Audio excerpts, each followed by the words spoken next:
ngamba kubiriza kibwate nabbi sallallahu alaihi wasallama bw'osanga embizi nga bagisudde kuki ku muzikiti ekyo kipangisa nti ddayo ebiso mutandika okulwana.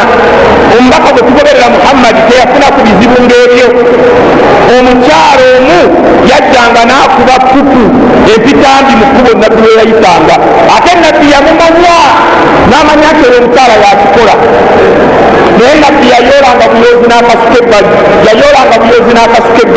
Omukyala we yalwala nabbi yamanya atya, yagenda okutuuka mu kkubo nga bbi oyo omukyala gw'abadde asuulawo ebyayi byabadde asalawo nga tebiriiwo, n'agati awo nono yafunye obuzibu, n'agenda eka n'agamba nti mugambe ti Muhammadi amwagala.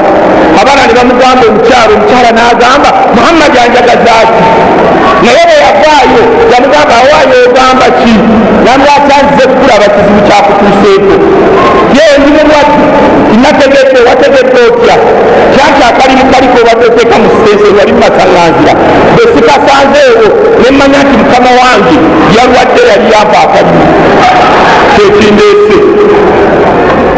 Omukyala yagamba ti Muhammadi toli kirala, oli mubaka wa Allah, ashhadu an la ilaha illa Allah wa ashhadu anna Muhammada rasulullah. Muhammadi oli mubaka wa Katonda era fa aslamat almar'a. Omukyala n'akola ki? Omukyala n'asiramuka.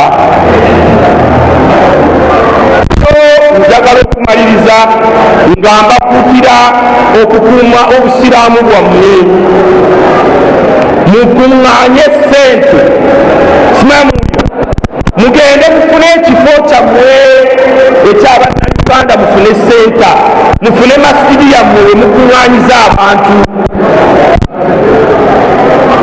Mukitegedde ekyo?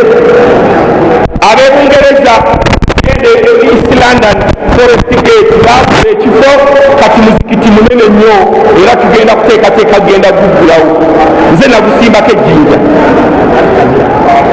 Ab'Amerika nabo batandise, naye ate nga bw'ogenda onoonyereza abantu balabye walekita abantu ezibikula n'eziraba, naye wallahi walekita mu wansi ya kusaaga.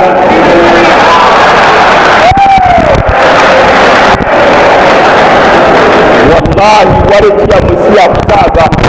So mbasuubira okubeera mulina kyemukola, kyemujja okukakana